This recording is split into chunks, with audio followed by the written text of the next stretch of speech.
తనంత తానుగా ఈశ్వరుడి ఉపాసన చేయడానికి పరమ పవిత్రమైనటువంటి కాలం ప్రభాత కాలం. సూర్యోదయా పూర్వం ఉండేటటువంటి కాలం ఏదుందో 1 గంట 48 నిమిషాల ముందు ఉన్నటువంటి కాలాన్ని ప్రభాత కాలము అంటారు.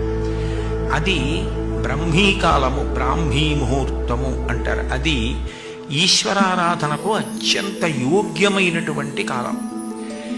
ఆ కాలం ప్రతిరోజు ఉదయం వేళ వస్తుంది. ఒక సంవత్సరాన్నంతటినీ కలిపి ఒక రోజుగా పరిగణన చేసేటటువంటి విధానం ఒకటి ఉంది.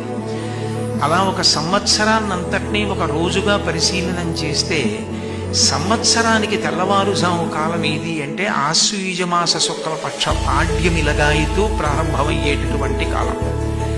కాబట్టి సంవత్సర ప్రారంభంలో వచ్చేటటువంటి కాలం ప్రభాత కాలంతో సమానం. కాబట్టి ఆ కాలమునందు మొదటి ఆరాధన ఎవరి